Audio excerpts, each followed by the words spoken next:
Today we are covering Girl in the Closet, and it has nothing to do about scissoring.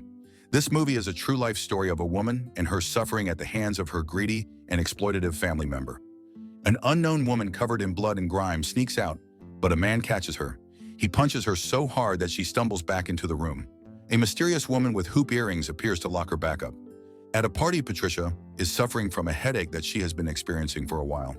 Her friends tell her to go to see a doctor, but American healthcare is so expensive that she prefers to take aspirin for the pain. Her daughter Cameron happily thanks her for the birthday party. Patricia's sister Mia calls her.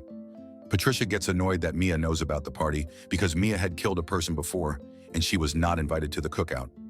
Mia enters the party with her shake-and-go wig along with her daughter. Patricia tells Mia to go away, but Mia says she's here to see Cameron, so she gives Cameron money, which Patricia refuses to take. Mia gaslights Patricia to forgive her for the past, but Patricia says to get her tired Aya's daughter back into their SUV. Later that night, Cameron is sulking because she wanted the gifts, but their family relationship is complicated. Patricia promises a better birthday party next year. At bedtime, Cameron wonders where God is. Patricia says he's around when you see trees. At breakfast, Patricia faints while getting milk, and Cameron rushes to help. At the hospital, Patricia is unconscious because of an aneurysm. Renee, one of their family members, calls Mia to take care of Cameron while Patricia is in the hospital. At Mia's house, their supposed maid breaks a vase, and Mia scolds her. The maid whispers back in annoyance, which offended Mia. So she and her husband turn on the burner and pull the maid towards it to punish her. Mia reminds me that some black do crack. Josh, a processor at the government office, checks Mia's background to see if she is suitable as a legal guardian of Cameron. He skims the profile carelessly and processes it immediately. He calls it the easy files and gives them to Gail to process immediately. Mia visits Patricia at the hospital, informing her that she has been sleeping for 3 weeks and she needs to continue to rest. Mia convinces Patricia that she will temporarily take care of Cameron while Patricia is recovering. Patricia has no other choice but to accept. At Mia's house, Mia introduces Cameron to her husband, Chris, and the couple gifts Cameron a doll.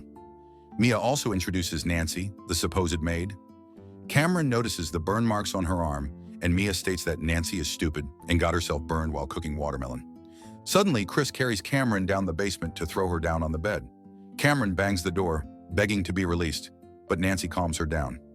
Nancy introduces Cameron to Joanne and Harlan, who all live down there. She tells Cameron the rules she needs to follow, like not looking through the curtains and drinking the literal Kool-Aid, as it is drugged. After 1 year at the government office, Patricia is fuming and complaining about not seeing her daughter for a year. The office can't contact Mia to establish communication. Gail gaslights Patricia by telling her that it is her fault for allowing Mia to take the kid. Patricia thought Mia changed after prison, but she says it's actually the office's fault because they didn't vet Mia. Gail gets nervous because she learns about Mia's background, and it is their job to conduct a background check. Feeling guilty about the mistake, Gail promises to call the police and gives her direct number to Patricia for contact. Gail barges into the pasty man's office angrily as she slams the files. She confronts Josh for failing to do a proper background check on Mia, who trapped a guy in the closet, starving him to death. At Mia's house, Angela, her daughter, gets the money from the government for their prisoners, but complains Nancy wasn't awarded a disability check. Tommy Roman over here kidnapping people now for disability checks, after leeching off Kenny Anderson's fame in Basketball Wives. Josh Goodman from the Department of Health Services visits Mia's house to check on Cameron. He tries to check inside the house, but Mia convinces him to go home before dark because it's dangerous for a white guy to be in the hood. Meanwhile, the prisoners look as he drives off. Josh visits again, but Mia's family and her prisoners had already left last night. Learning about this information, Patricia weeps in the department's office. 5 years later in Nashville, Tennessee, all grown up, Cameron prepares the food for Mia's family. Meanwhile, Patricia has put up a missing child's poster up. While Mia is posting a dating ad, looking for a scissoring partner, Angela is concerned about losing some financial income due to their move to Tennessee and the new kids that were birthed by Joanne. Mia insists that they can't enroll the kids for benefits because it could get them caught. Angela wants to sell the kids for income, but Mia says she has other plans. Mia dates a nurse named Diane. She learns that Diane has no family and gets disability check from the government. Mia uses her flirting skills to invite Diane to her house. Miss Diane, girl, Mia looks a decade too old for you. At Patricia's house, Renee enters the house and finds Patricia drunk as she cries for her daughter. In Mia's basement, Nancy gives a cake to Cameron to celebrate her birthday. She also gives a leaf to Cameron as a gift from the outside world, which reminds Cameron of God. Diane enters Mia's house and sees Chris sleeping on the couch, which confuses her, but Mia tells her to ignore him. Diane tries to leave because she feels unsafe, but her kitty starts purring as Mia caresses her. Mia tricks Diane into the basement by telling her that it is the room where she'll break her back. Locked in, Diane bangs the basement door, which wakes up the basement crew. Harlan tells Diane that banging the door will not help, and they'll get punished with burns if they try to escape. Diane notices that Joanne is pregnant and thinks that they can leave when Joanne goes to the hospital, only to shockingly learn that Joanne will give birth in the basement.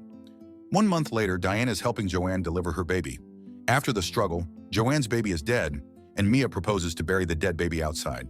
Diane tries to fight back to leave, but Angela pushes her to faceplant into the stairs.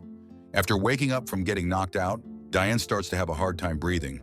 This makes Nancy call for help, prompting Mia and Chris to check. Mia remembers that Diane needs medicine, so she tells Cameron to get the pills.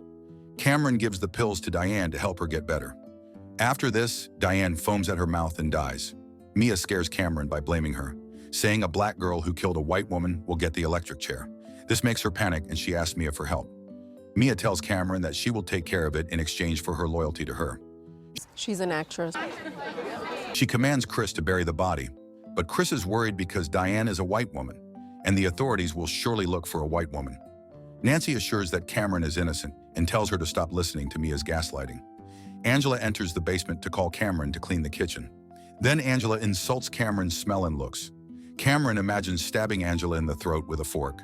While checking around the kitchen, Cameron sees white powder in an envelope. Chris then tells her to throw the trash away. Outside, Cameron sees the trees and prays to God.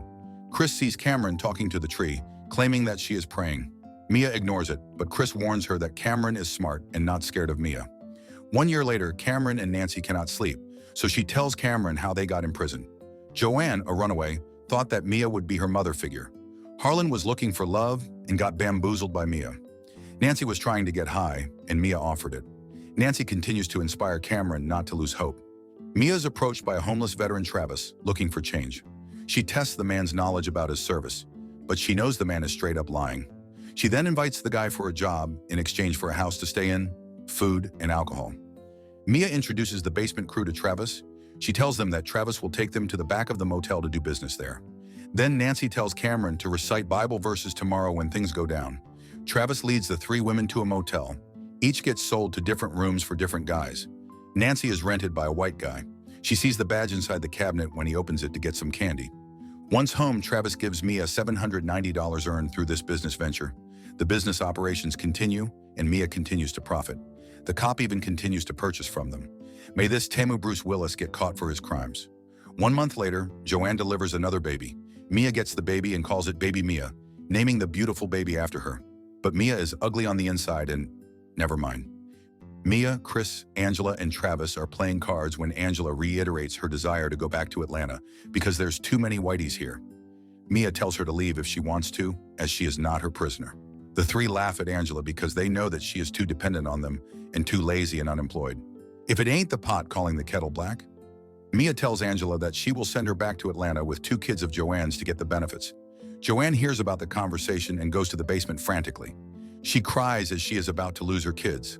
Harlan is worried about the baby, and he gets annoyed with Cameron looking at the trees and her believing in God and says God is not saving them. Cameron is cleaning the kitchen and asks Chris if she can care for the baby. So she takes the baby in the basement where Joanne happily sees her baby.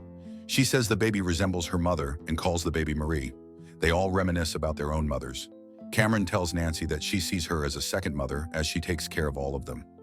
Nancy provides her services again to Mr. Clean at the motel. She asks for the policeman's help, and the policeman pays Travis for the whole night. He drives the car with Nancy to bring her to the police station, or so she thought. To her surprise, the policeman drags her back to Mia's house. The cop confronts Mia because Nancy's snitching endangers him. Mia orders Chris to call all the girls to discipline them. Mia bashes Nancy's head with a baseball bat to show the basement crew not to snitch. Travis and Chris beat up Nancy and bring her to the attic.